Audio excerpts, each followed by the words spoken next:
Hello students, good morning to all of you. जैसा कि हम लोग प्रीवियस वीडियो में बोले थे कि आगे नेक्स्ट वीडियो में हम लोग ट्रांसपोज मैट्रिक्स पढ़ेंगे, तो ट्रांसपोज मैट्रिक्स को ही लेकर ट्रांसपोज मैट्रिक्स को जानने से पहले हमें अलजेब्रा ऑफ मैट्रिक्स जानना है। लेकिन यानी कि ट्रांसपोज मैट्रिक्स पढ़ेंगे, लेकिन उससे पहले हमको मैट्रिक्स का जोड़, घटाव, गुना ये सब आना चाहिए। तो इसलिए एक टॉपिक ये लेके आए हैं, अलजेब्रा ऑफ मैट्रिक्स। मतलब मैट्रिक्स का जोड़, घटाव, गुना, मैट्रिक्स का भागा नहीं होता। तो आइए हम लोग देखते हैं। अलजेब्रा ऑफ मैट्रिक्स में सबसे पहले है एडिशन या सब्ट्रैक्शन ऑफ मैट्रिक्स। दो मैट्रिक्स को आपस में हम जोड़ेंगे कैसे, या फिर दो मैट्रिक्स को आपस में घटाएंगे कैसे। तो उसके लिए सबसे पहले कंडीशन है ऐसा कि अगर इस कंडीशन को मेंटेन करेगा तभी हम जोड़ सकते हैं। तो कंडीशन क्या कह रहा है, तो it should be of same order. मतलब जो भी आप दो मैट्रिक्स को जोड़ रहे हैं वो दोनों मैट्रिक्स सेम ऑर्डर का होना चाहिए। अगर सेम ऑर्डर का नहीं होगा तो हम नहीं जोड़ पाएंगे। आप सिंपल ये समझिए, ऐसे समझ सकते हैं कि अगर हम आपको जोड़ने के लिए बोले कि 5 kg और 3 मीटर जोड़िए, तो जोड़ दीजिएगा। 5 kg 3 मीटर कभी नहीं जुड़ सकता। ऐसा नहीं कर दिएगा 8 kg मीटर। यहाँ पे ये चलते नहीं जुड़ पा रहा है क्योंकि केजी एक अदर यूनिट है, मीटर एक अदर यूनिट है, यानी कि सेम ऑर्डर नहीं है। तो यहाँ पे भी अगर सेम ऑर्डर नहीं होगा तो ना हम मैट्रिक्स को जोड़ सकते हैं और ना ही हम घटा सकते हैं। तो कंडीशन है कि it should be of same order. तो जैसे देखिए एग्जांपल लिए हैं, एक मैट्रिक्स लिए हैं 2/3 ऑर्डर का, और इधर जिसके साथ हम जोड़ रहे हैं वो भी आपका 2/3 ऑर्डर का ही मैट्रिक्स है। तो सेम ऑर्डर का है तो या जोड़िए चाहे घटाइए। अब जोड़ने घटाने से क्या होगा कि सीधे करस्पॉन्डिंग एलिमेंट आपस में जाके जुड़ जाएंगे। अब करस्पॉन्डिंग एलिमेंट क्या होता है, तो करस्पॉन्डिंग एलिमेंट ये होता है कि अगर इधर वाला मैट्रिक्स का ये एलिमेंट लेते हैं, मतलब ये एलिमेंट कहने का मतलब क्या, इस एलिमेंट का लोअर सबस्क्रिप्शन देके बताइए। तो इसको आप बोलिएगा कि एलिमेंट है वो आपका है A22, ये दूसरा नंबर रो दूसरा नंबर कॉलम है। तो इधर भी वही एलिमेंट इसमें आके जुटेगा जो दूसरा नंबर रो और दूसरा नंबर कॉलम में होगा। तो 5 के साथ ई ही जुटेगा, चाहे फिर घटेगा। जोड़िएगा तो प्लस का साइन, घटाइएगा तो माइनस का साइन। या फिर अगर ई भेजा में जा रहा है कि करस्पॉन्डिंग एलिमेंट क्या होता है, ऐसे तो बहुत इजी बातें समझ सकते हैं। करस्पॉन्डिंग एलिमेंट के जो एलिमेंट उधर से उठा रहे हैं पहला मैट्रिक्स से, वही एलिमेंट दूसरा मैट्रिक्स उठाना है। अगर पहला मैट्रिक्स से अगर हम ये A23 उठाते हैं, ये 6 A23 है, दूसरा नंबर रो में है और तीसरा नंबर कॉलम में है। तो अगर इसको उठाते हैं तो इधर भी हम 2 3 एलिमेंट ही उठाएंगे, यानी दूसरा नंबर रो तीसरा नंबर कॉलम में। तो दूसरा नंबर रो ये है और तीसरा नंबर कॉलम ये है, तो ये आपका 6 जो है F के साथ जुटेगा चाहे फिर घटेगा। या फिर उतना भेजने लगाना है, सीधे क्या करो कि इसको ऐसे उठाओ और इस पे रख दो, जो जिसके सामने जाएगा उसके साथ जुड़ जाएगा या फिर घट जाएगा। बहुत ही समझ सकते हैं। तो अगर ऐसे करते हैं तो आपको आ जाएगा 1 + A, अगर माइनस करेंगे तो माइनस दोनों साथ चला रहे हैं। 1 + A, 2 + B, 3 + C, 4 + D, 5 + E, 6 + F। ऐसे हम जोड़ सकते हैं। नेक्स्ट आपका है स्केलर मल्टीप्लिकेशन ऑफ मैट्रिक्स। किसी मैट्रिक्स को किसी एक स्केलर वैल्यू से, यानी किसी एक कांस्टेंट वैल्यू से गुना कैसे कर सकते हैं। तो इसमें कोई कंडीशन नहीं, मतलब कोई कंडीशन है, मतलब कैसा भी एक मैट्रिक्स उठा लो, बशर्ते मैट्रिक्स होना चाहिए। तो अगर कोई एक मैट्रिक्स ए आप ये ले लेते हैं, देन अगर इस मैट्रिक्स में किसी लैम्डा से गुना करते हैं, लैम्डा कोई भी स्केलर हो सकता है, 0 हो, कोई भी कांस्टेंट वैल्यू, 0 प्लस माइनस कुछ भी उठा लो। अगर लैम्डा ए करते हैं तो इसमें होगा क्या कि इसके प्रत्येक एलिमेंट में जाके लैम्डा गुना हो जाएगा। स्केलर मल्टीप्लिकेशन मैट्रिक्स में अगर एक मैट्रिक्स ए ये है, देन लैम्डा ए कीजिएगा तो लैम्डा जो होगा इसके अंदर जितना भी एलिमेंट है वो प्रत्येक एलिमेंट में गुना हो जाएगा लैम्डा से। तो लैम्डा से गुना कर दिएगा तो लैम्डा, ये 2 लैम्डा 3 लैम्डा, इस तरह से सब लिखा हो। Scalar multiplication of matrix. इसमें कोई कंडीशन नहीं, किसी भी तरह का मैट्रिक्स आप ले सकते हैं, 2/3 ऑर्डर का, 3/3 ऑर्डर का, 5/7 ऑर्डर का, कुछ भी ले लो। अगर लैम्डा से गुना करते हैं तो उसके अंदर जितना एलिमेंट होगा वो सारा एलिमेंट लैम्डा से मल्टीप्लाई हो जाएगा। Easy. Next, multiplication of two matrix. अब यहां से थोड़ा सा ध्यान देना, दो मैट्रिक्स को हम आपस में गुना कैसे करेंगे। यहाँ पे था स्केलर मल्टीप्लाइकेशन, मतलब एक मैट्रिक्स और कोई एक कांस्टेंट वैल्यू को गुना करना। यहाँ पे एक मैट्रिक्स को दूसरे मैट्रिक्स से गुना करना। तो यहाँ पे एक मैट्रिक्स को दूसरे मैट्रिक्स से गुना करना, तो सबसे पहले तो कंडीशन इसका है, यहाँ भी कंडीशन क्या है कि कॉलम ऑफ फर्स्ट मैट्रिक्स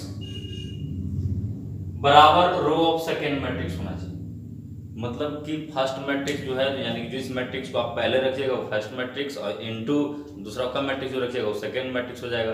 तो फर्स्ट मैट्रिक्स में जितना कॉलम होगा उतना ही सेकेंड मैट्रिक्स में रो होना चाहिए।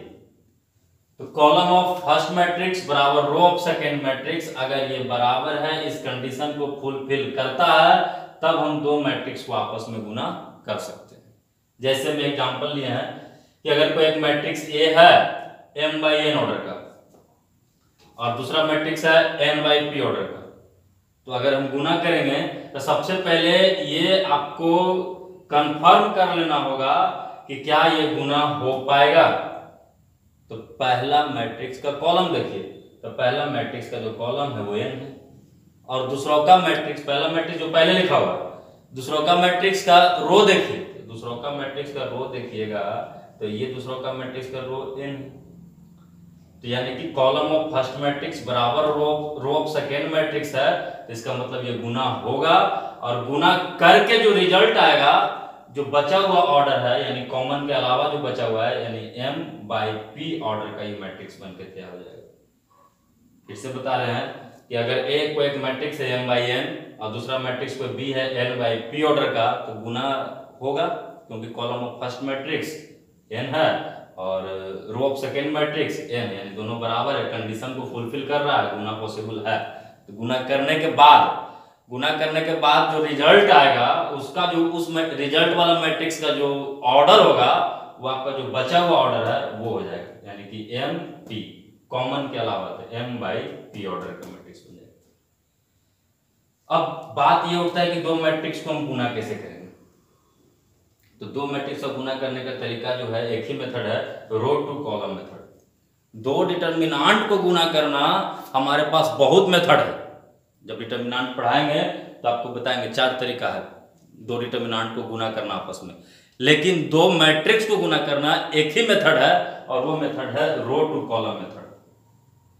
अब रो टू कॉलम मेथड, जैसे मैं एक एग्जांपल के लिए क्वेश्चन लिए थे कि अगर if matrix A 2 1 3 5 2 4 and matrix B 2 - 1 - 3 3 0 5, तो then AB is equal to what?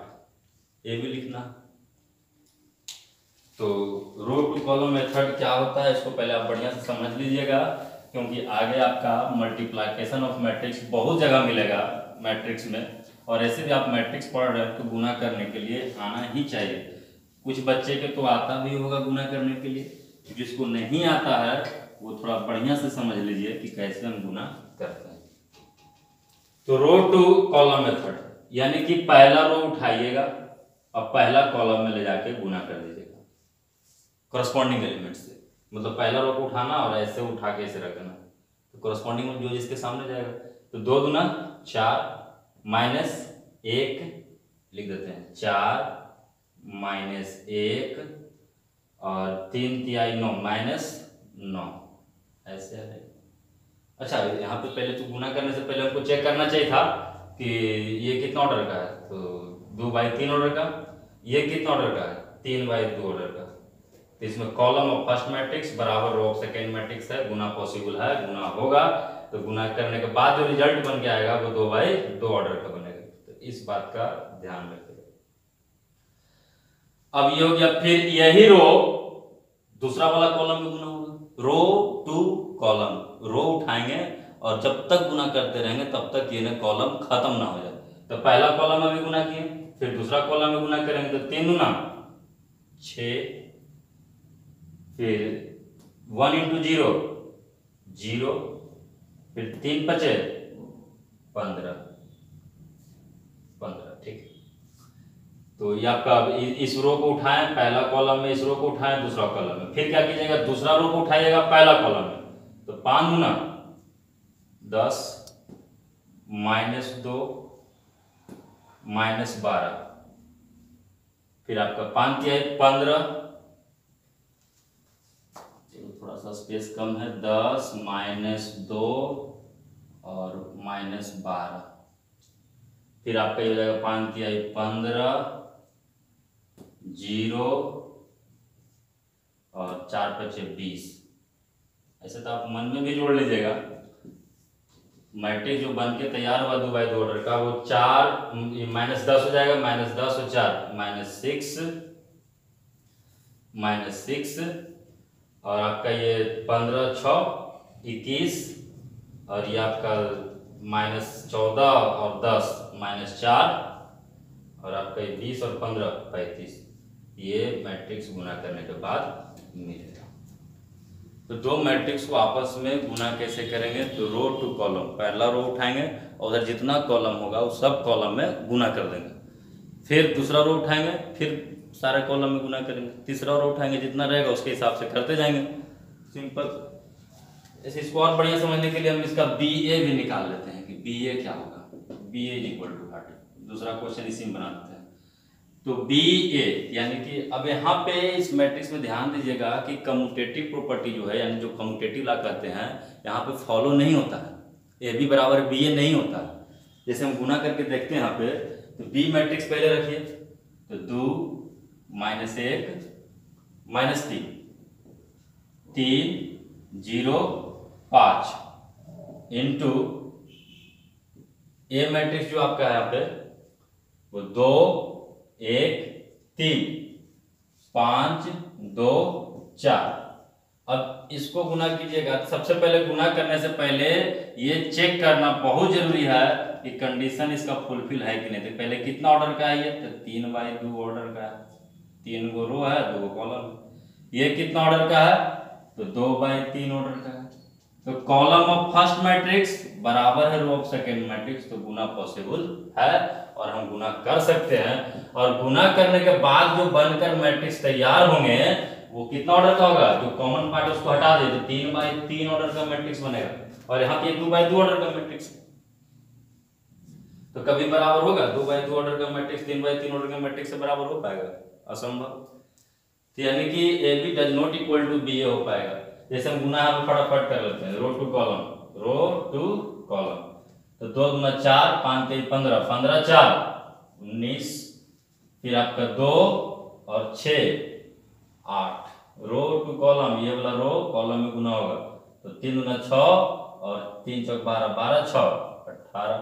Fast खत्म कर लेना, -1 -2 और 0, तो आपका -2 हो जाएगा।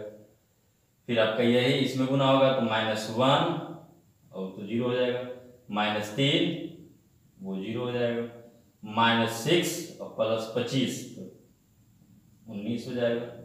फिर आपका -3 और +10, -3 और +10 कितना हो जाएगा 7। फिर इसके बाद -9 और 20, -9 और 20 11। तो ये आपका 3/3 ऑर्डर का। तो आपका यहां से ये भी पता चला कि हेयर AB = BA। यहां मैट्रिक्स AB जो है वो BA के बराबर नहीं है। अब मल्टीप्लाइकेशन ऑफ मैट्रिक्स में कुछ नोट पॉइंट है, उस नोट पॉइंट को थोड़ा बढ़िया से समझना है और वहां से क्वेश्चन भी उठता है। और वो नोट पॉइंट क्या है,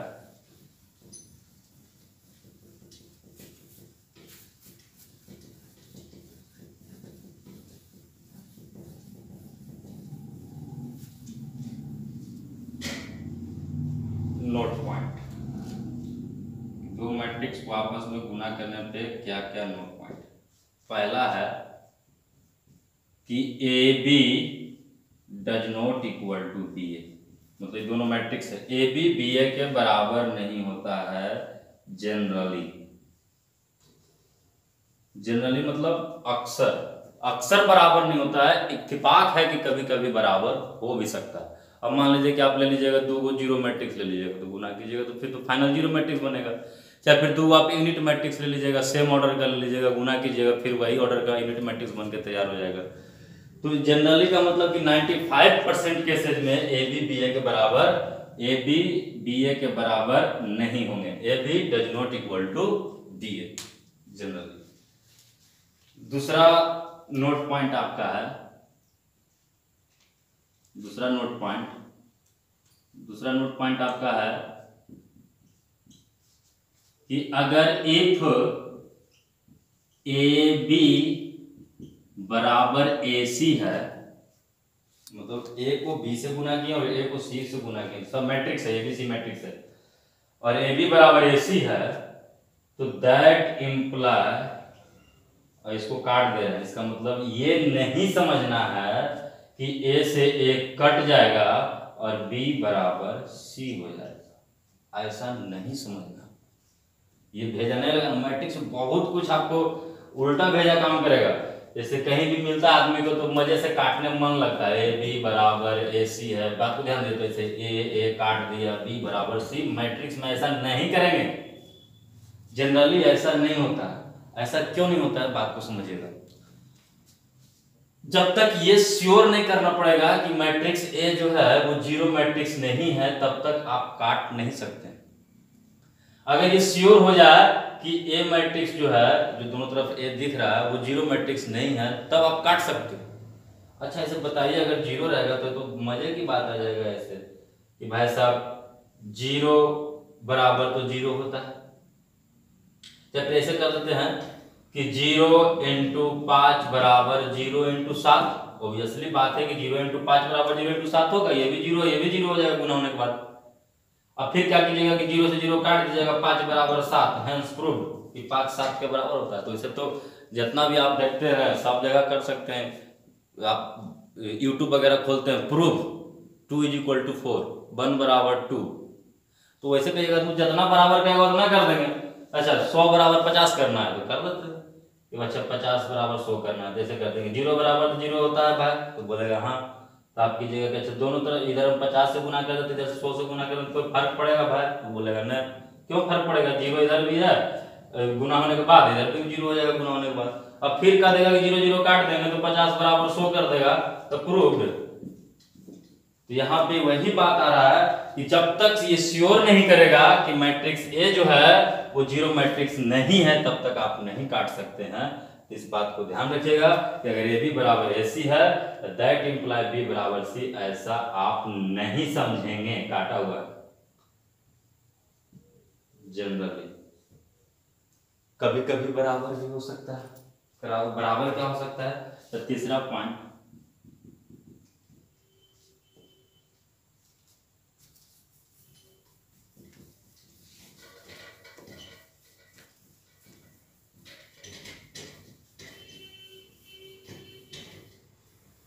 तीसरा नोट पॉइंट है कि अगर इफ ए बी बराबर 0 हो, ए बी बराबर 0, तो दैट इम्प्लाई इसका मतलब ये नहीं समझना है कि या तो ए बराबर 0 होगा, या तो बी बराबर 0 होगा, या तो ए बराबर बी बराबर 0 होगा। बहुत इस तरह का बहुत क्वेश्चन उठता है एमसीक्यू में। लिख देगा कि ए बी बराबर 0, ऑप्शन बना देगा, आइदर ए बराबर 0, आइदर बी बराबर 0, आइदर ए बराबर बी बराबर 0। कह रहा है कि तभी 0 होगा। 0 कहने का मतलब मैट्रिक्स में, पूरे मैट्रिक्स में कहीं भी 0 लिखेंगे तो आपको समझना होगा जीरो मैट्रिक्स यानी कि जितना ऑर्डर का इधर मैट्रिक्स बनेगा उतना ऑर्डर का इधर जीरो मैट्रिक्स बनेगा। तो इसका मतलब ये कहना चाह रहा है कि ये दो मैट्रिक्स आपस में गुना होकर 0 तभी दे सकता है जब ए 0 होगा या बी 0 होगा या दोनों 0 हो जाएगा, तभी 0 हो सकता है। ऐसे बातें नहीं है कि भाई सब 0 नहीं होगा। तो वो कह रहा है ये बात ऐसा नहीं समझना, ये गलत है। गलत क्यों है? तो क्योंकि चूंकि एक हम मैट्रिक्स ले लेते हैं ऐसे, बिकॉज कि 0 0 0 3, एंड एक दूसरा मैट्रिक्स ले लेते हैं 0 0 0 5 0 ऐसे। अब ये दोनों मैट्रिक्स को आप गुना कीजिए, तो इधर से गुना कीजिएगा तो 0, इसमें गुना होगा 0, ये इसमें गुना हो जाएगा तो 0 इंटू 15, तो 0 इंटू 15 क्या हो जाएगा 15 आ जाएगा। एक मिनट, यहाँ इसको 5 कर दीजिए, यहाँ 0, तो आपका इसमें गुना कीजिएगा तो 0 इंटू 0 3 इंटू 0 0, फिर इधर आ जाए 0 इंटू 5 जाए 15।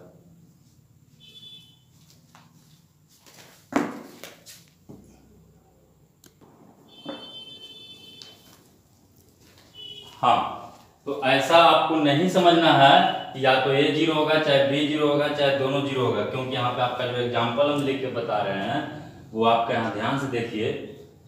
इसको गुना कीजिए तो 0 इंटू 0 फाइनल 0, आपका यहाँ कीजिएगा तो 0 into 0 0 into 5 0, 3 into 0 0 0 into 0 0 0, 3 into 0 0 0 into 5 0 0। तो आप यहाँ बताइए कि जो मैट्रिक्स ए लिए हैं इस मैट्रिक्स को क्या आप जीरो मैट्रिक्स बोलिएगा? ये जीरो मैट्रिक्स है? जीरो मैट्रिक्स तो वो कहलाता है जिसका सारा एलिमेंट जीरो। ये जीरो नहीं है। ये जीरो मैट्रिक्स है? ये भी जीरो नहीं है। तो ना तो ए जीरो है ना ही बी जीरो है, लेकिन फिर भी दोनों को गुना कर रहे हैं तो जीरो आ रहा है। तो इस बात को बढ़िया समझना है कि अगर ए बी बराबर जीरो है तो ऐसा नहीं समझना है आपको। हम ये नहीं करें कि जीरो नहीं हो सकता, अगर ये जीरो रहेगा तो जीरो हो ही जाएगा। मतलब ऐसा अक्सर आपको हमेशा नहीं समझना है कि आपका ये या तो ए जीरो हो जाएगा चाहे बी जीरो हो जाएगा चाहे ए बराबर बी बराबर जीरो। जनरली आपको ये बात नहीं समझना है, क्योंकि ना ए जीरो है ना बी जीरो है, लेकिन फिर भी गुना करने पे जीरो मैट्रिक्स है।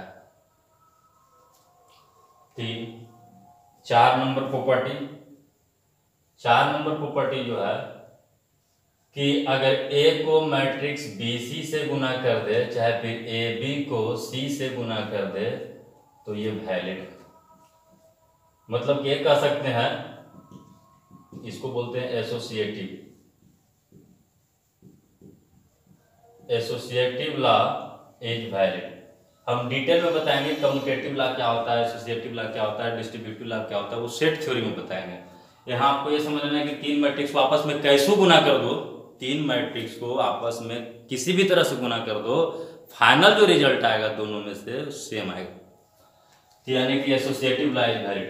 बट ए बी बराबर बी है, 2 मैट्रिक्स को आपस में किसी तरह से गुना कर दीजिएगा तो वो वैलिड नहीं है। आप ये कह सकते हैं, इसको कम्यूटेटिव लॉ बोलते हैं। तो commutative law is not valid, commutative law valid नहीं होता है मैट्रिक्स के केस में, लेकिन एसोसिएटिव लॉ वैलिड है। 5 नंबर बात, 5 नंबर नोट पॉइंट कि अगर a प्लस बी का होल स्क्वायर लिखा हुआ है तो a square plus B square plus 2ab, ऐसा आपको नहीं समझना। बहुत सारा बात आपको मैट्रिक्स से कैलकुलेशन करने वक्त अलजेब्रा में यानी अलजेब्रा ऑफ मैट्रिक्स में ये सब बात को ध्यान रखना जो बता रहे हैं नोट पॉइंट में, कि अगर ए प्लस बी का होल स्क्वायर तो कहीं घरवाले से square plus B square plus 2ab नहीं करेंगे। क्यों नहीं करेंगे? तो करेंगे क्या? तो ए प्लस बी के होल स्क्वायर को हम लोग a plus b into a plus b इस तरह से लिखेंगे।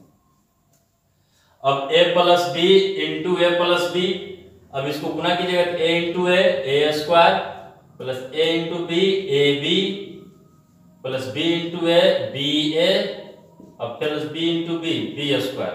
तो आप ये याद रखेंगे कि आपका ये आंसर सत्य है। ये क्योंकि ए बी बराबर जब बी ए हो जाएगा तब 2ab सत्य हो जाएगा। आपसे पूछ सकता है क्वेश्चन कि a प्लस बी के whole square is equal to what, a square plus B square plus 2ab, और अगर कंडीशन दे देगा कि इफ ab बराबर ba है तब वो सत्य हो जाएगा 2ab वाला। लेकिन जब तक पूछ ना बोले तब तक हम सत्य उसको नहीं मानेंगे, क्योंकि जनरली ab ba के बराबर नहीं होता है। तो इस बात को ध्यान रखें। सेम लॉजिक से 6 नंबर नोट पॉइंट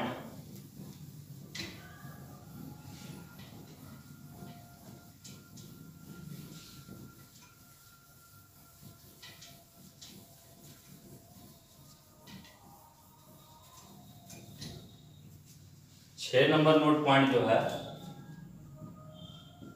कि a plus b into a minus b बराबर a square minus b square. Algebra में कहीं दिख जाए तो खाट से नहीं लिख देंगे, इसे सब जगह ध्यान रखना होगा भाई, क्योंकि कैलकुलेशन कीजिएगा तो ऑप्शन तो बना के देगा, ऑप्शन तो पहले ऑप्शन में दे देगा वैसा कि ताकि आप जितना जल्दी फंस जाइए। तो हम ऐसा नहीं करेंगे। करेंगे क्या? तो a into a square, a into minus b minus a b, b into a plus b a, और b into minus b minus b square. अगर ए बी बराबर बी ए होता तब ये कट जाता, तब ये आंसर सत्य होता।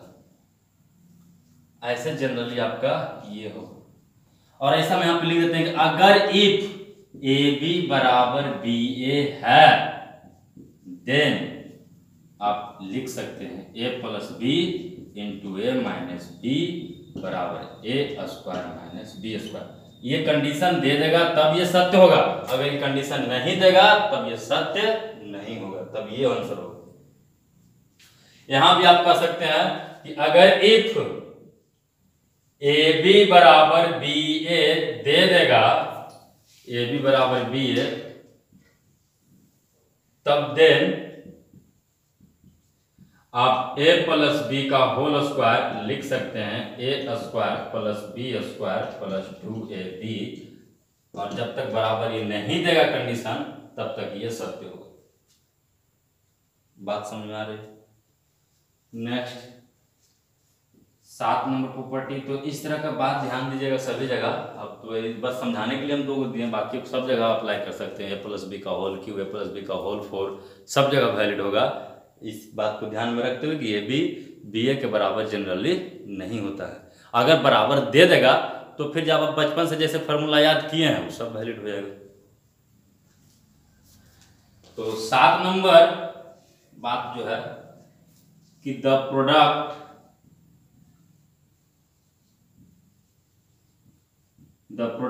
Of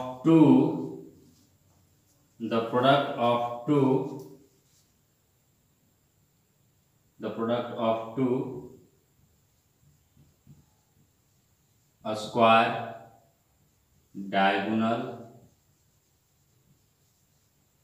scalar unit and triangular matrix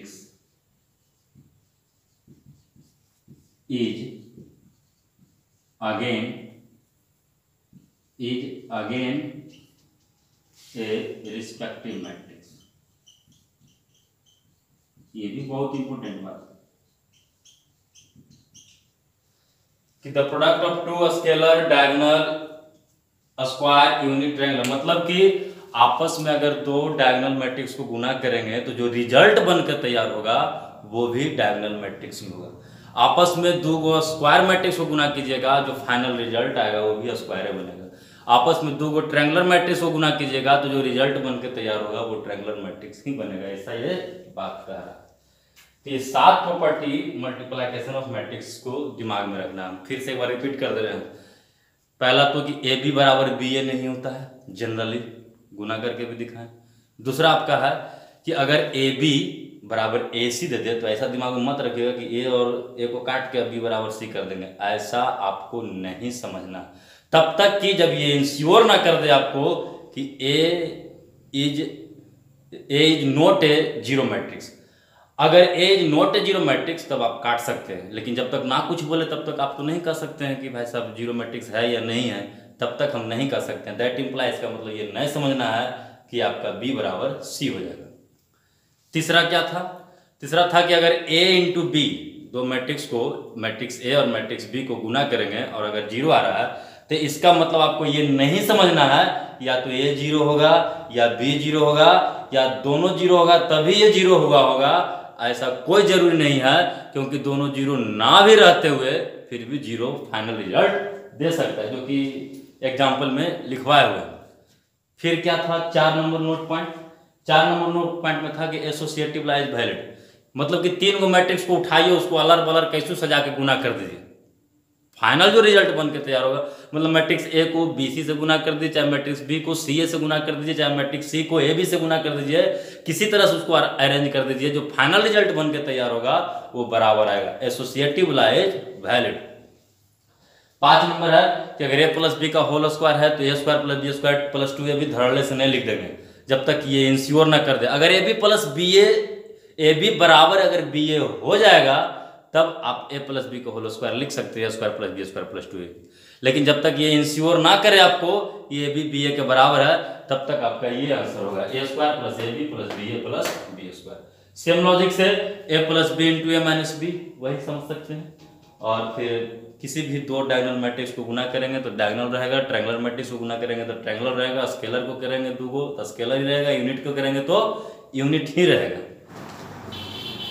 तो अभी तक हम लोग 7 गो प्रॉपर्टी पढ़े इसका मल्टीप्लाइकेशन ऑफ टू मैट्रिक्स का नोट पॉइंट में। और मल्टीप्लाइकेशन ऑफ मैट्रिक्स से बहुत इंपॉर्टेंट क्वेश्चन भी उठता है, सारे 7 नोट पॉइंट को दिमाग में रखते हुए।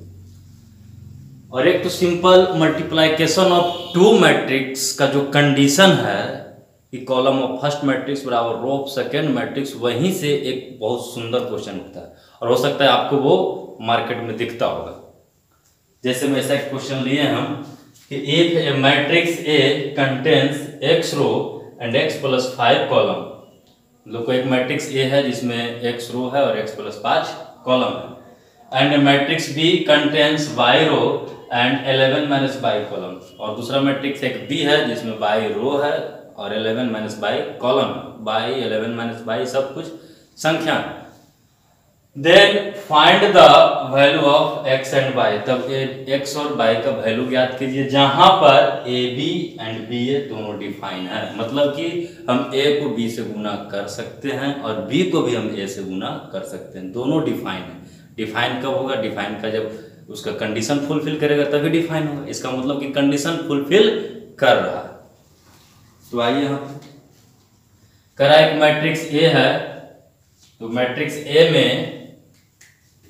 ए में आपका x रो है एंड x प्लस 5 कॉलम है, एंड एक मैट्रिक्स बी है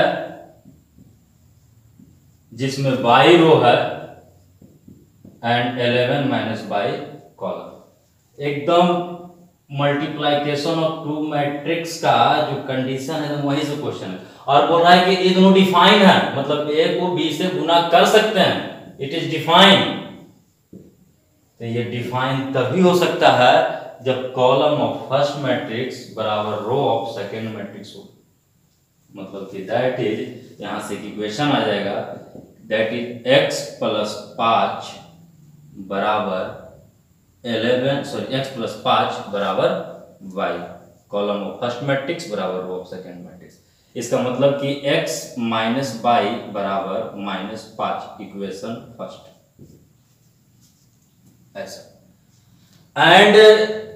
एंड आपका b a is also defined, तो बी ए अगर डिफाइन है तो बी पहले रखे, तो बी पहले रखेगा तो बी में आपका y रो है और 11 minus y column, and matrix a जो आपका है उसमें आपका x रो है एंड x प्लस 5 कॉलम है, and b a is also defined, ये भी डिफाइंड। अगर डिफाइन होगा तभी, डिफाइन कब होता? जब कॉलम ऑफ फर्स्ट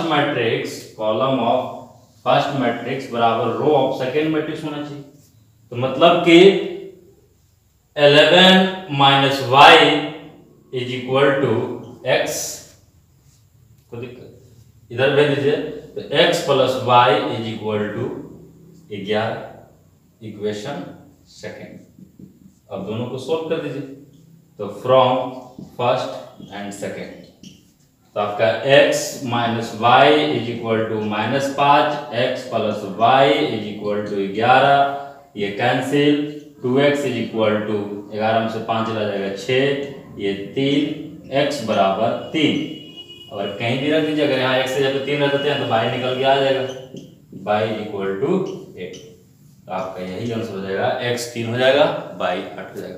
तो यहाँ पे रो और जो कॉलम है तरह तरह का इक्वेशन बना देगा, 2x माइनस 3y रो है, 5x प्लस 7y कॉलम है, और आपको वगैरह वगैरह देके बी मैट्रिक्स का भी, और पूछ देगा आपसे कि एक्स और वाई का वैल्यू निकालिए जब ए बी और बी ए डिफाइन। तो एक सुंदर सा क्वेश्चन उठता है, इस क्वेश्चन को आप दिमाग में रखें। और ढेर सारा क्वेश्चन उठता है, तो हम सोचे हैं कि एक अलग वीडियो बनाएंगे सिर्फ मल्टीप्लिकेशन ऑफ मैट्रिक्स पे, जो भी अच्छा अच्छा क्वेश्चन उठते हैं प्रत्येक टाइप ऑफ क्वेश्चन आपको मिल जाएगा यहाँ पे, यानी कि उससे बाहर रह ही नहीं सकता। हाँ, भले हो सकता है कि डाटा को चेंज कर दे, जैसे यहाँ पे हम एक्स रो एक्स प्लस 5 कॉलम लिखे हैं, तो एग्जामिनेशन हॉल में कुछ अलग लिख दे कि एक्स है और एक्स प्लस 7 कॉलम, ऐसा कुछ कर दे। एक और क्वेश्चन लेते हैं।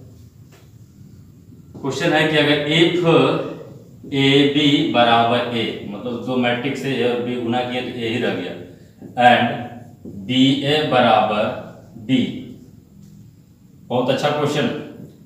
देन आप क्वेश्चन बैंक वगैरह पलट के देखते होंगे तो इससे बहुत सारा क्वेश्चन मिलता होगा। Then a square plus B square is equal to what?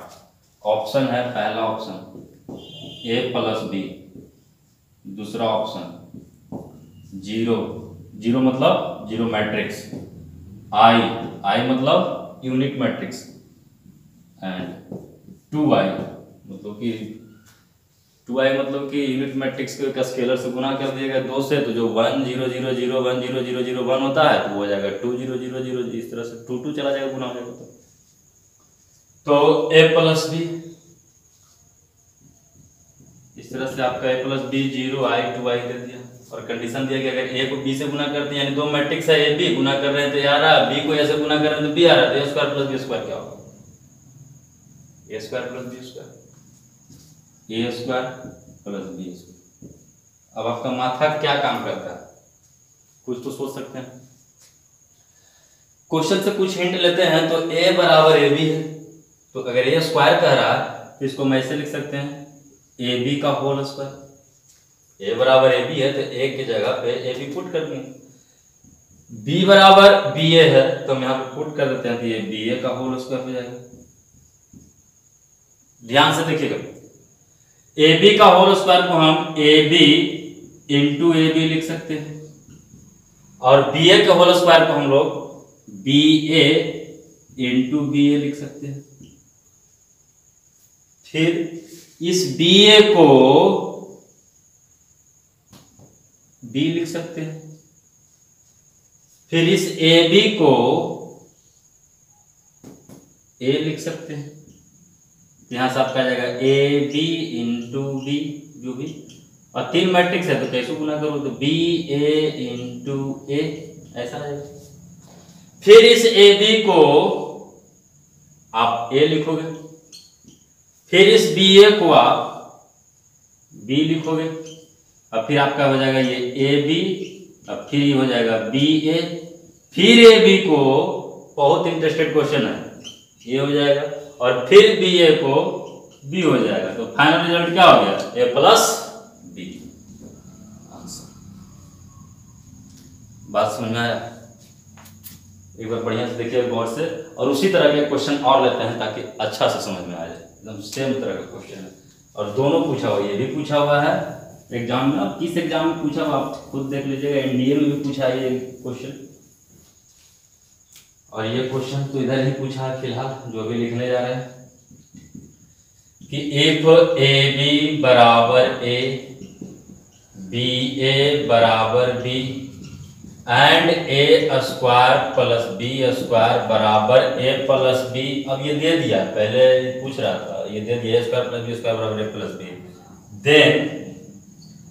Then A plus B का होल 10 इज इक्वल टू 1। अब हम दूसरा क्वेश्चन यहाँ से पूछ देते हैं कि अगर ए प्लस बी, ऐसे एनडीए में 10 ही पूछा था, लेकिन अगर ए प्लस बी का होल 100 पूछ देता तब, ऐसे भी ए प्लस बी का पावर 10 कम नहीं है। जो होशियार बच्चा रहेगा, ज़्यादा दिमाग वाला, वो क्या करेगा? बाइनोमियल लगाएगा। बाइनोमियल लगाएगा तो समझ रहे हो, ए प्लस बी का होल टर्म को तोड़ेगा तो 11 टर्म टूट के आएगा, फिर उसको सोल्व करेगा बहुत लंबा। तो हमें एक बात बता रहे हैं, ये बात बता रहे हैं मैट्रिक्स के लिए नहीं, पूरे मैथ में कभी भी ऐसा आपको लगे, कभी भी, कि ह्यूमन कैपेसिटी से ये बाहर का चीज है, ए प्लस बी के होल 100 करके और उसके बाद निकालना एग्जामिनेशन हॉल में तो 3-4 घंटा लग जाएगा।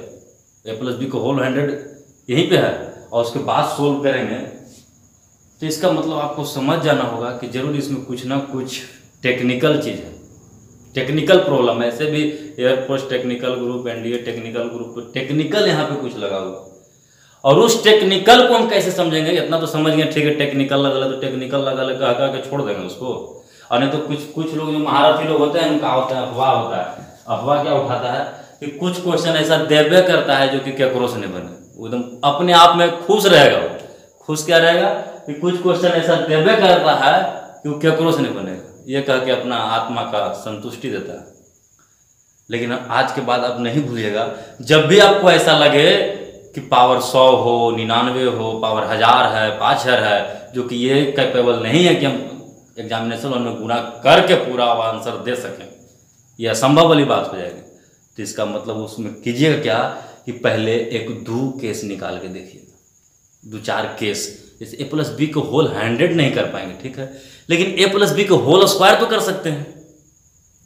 ए प्लस बी को होल क्यों कर सकते हैं? मतलब 2-4 को निकाल के देखिए, अपने आप आपको पैटर्न दिख जाएगा, खुद ब खुद आंसर दिखने लगेगा।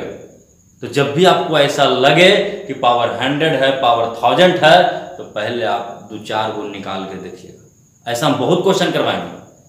तो यहाँ पे सबसे पहले हम क्या करते हैं, सबसे पहले ठीक है ए प्लस बी को होल 10 नहीं निकाल पाएंगे, तो सबसे पहले हम ए प्लस बी के होल स्क्वायर निकालते हैं कि आखिर ए प्लस बी का होल स्क्वायर क्या हो रहा है, उसके अकॉर्डिंग जो हमको आंसर दिखने लगे, और खुद ब खुद आंसर आपको दिखाई देना शुरू कर देगा। तो चलिए सॉल्यूशन में कि अगर इसका हम ए प्लस बी का होल स्क्वायर निकालें, चलो यहां से ए प्लस बी का होल स्क्वायर, तो ए प्लस बी का होल स्क्वायर क्या लिखेंगे? A square.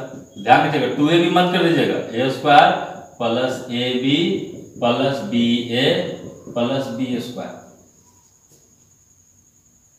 फिर ए स्क्वायर, अच्छा a square plus B square को एक साथ कर लेते थे, a square plus B square, और ए बी ए लिख देते हैं, बी ए क्वेश्चन में दिया हुआ बी लिख देते हैं, और ए स्क्वायर बी स्क्वायर क्या है? वो भी ए प्लस बी है। तो ए प्लस बी और फिर प्लस में ए प्लस बी, दोनों को जोड़ देंगे तो ऐसा लिखने में कोई दिक्कत है? 2 × ए प्लस बी लिख सकते हैं कि नहीं? कोई दिक्कत नहीं।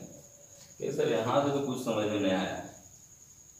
और चलिए ए प्लस बी का होल क्यों करते हैं, तो ए प्लस बी का होल क्यों कीजिएगा, तो ए प्लस बी का होल स्क्वायर और इंटू ए प्लस बी लिख सकते हैं या नहीं? लिख सकते हैं। और ए प्लस बी का होल स्क्वायर क्या है? तो 2 × ए प्लस बी और इंटू ए प्लस बी। फिर ये ए प्लस बी का होल स्क्वायर यहाँ से 2 × ए प्लस बी लिख दिया, फिर ये पहले से ऑलरेडी ए प्लस बी था, फिर ही गुना हो जाएगा तो क्या हो जाएगा? 2 × ए प्लस बी का होल स्क्वायर हो जाएगा। अब फिर ए प्लस बी का होल स्क्वायर क्या लिखेंगे? 2 × ए प्लस बी, तो हो जाएगा 4 × ए प्लस बी। 4 × ए प्लस बी को बढ़िया से लिखने के लिए 2 का पावर 2 × ए प्लस बी लिख सकते हैं या नहीं? तो कहिएगा ऑफ कोर्स लिख सकते हैं। कुछ भेजम बात गया? नहीं गया। और निकालिए, तो ए प्लस बी का होल 4 निकालिए, जब तक कि भेजा में ना चला जाए कुछ बात। ए प्लस बी का whole cube into a plus B. अभी ए प्लस बी का होल क्यूब 2 का power 2 into a plus B आया है, या फिर इसको चलो 4 × ए प्लस बी ही लिखते हैं, तो 4 × ए प्लस बी आया है, और ये ए प्लस बी पहले से था तो होल स्क्वायर हो जाएगा। फिर ए प्लस बी का होल स्क्वायर 2 × ए प्लस बी, तो 2 × ए प्लस बी रखिएगा तो 8 × ए प्लस बी हो जाएगा, और 8 × ए प्लस बी का मतलब हो जाएगा 2 का पावर 3, 8 को लिख सकते हैं, और ए प्लस बी। कुछ बात समझ में आ रहा है? नहीं आ रहा?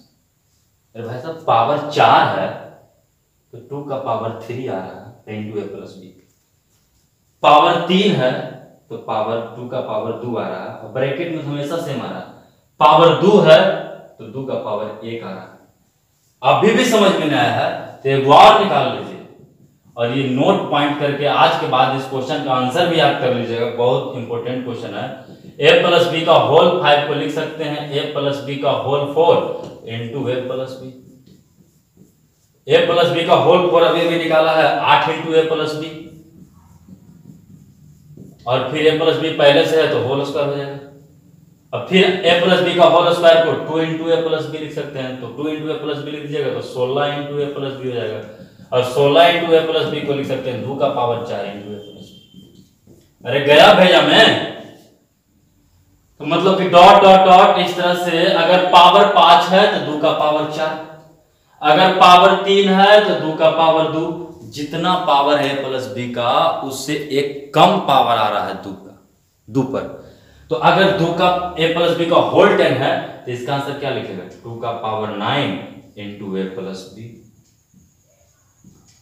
और a प्लस बी का होल 100 को क्या लिखेगा, 2 का power 99 into a plus B. बहुत इंपॉर्टेंट क्वेश्चन आंसर। तो अगर आज के बाद अगर आपसे ये पूछ ले कि अगर क्वेश्चन हाईलाइटेड है, एक तरह से इसको क्वेश्चन भी कहिए, थ्योरी कहिए, दिमाग में बढ़िया से एडजस्ट कर लीजिए कि अगर ए बी ए के बराबर है, बी ए बी के बराबर, a square plus B square A plus b के बराबर, तो आ ही जाएगा।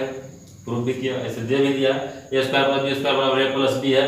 देन अगर आपसे कहीं पूछ ले कि ए प्लस बी का होल 50 किसके बराबर आएगा, ये आपका HW में है, कमेंट में आंसर लिखिएगा। ए प्लस बी का होल 50 किसके बराबर है, ये आपका HW है, कमेंट में आप आंसर लिखेंगे। हम आंसर चेक करते हैं, जिस विद्यार्थी का सही रहता है हम करेक्ट लिखते हैं उसको, ताकि वो बने रहे लगातार।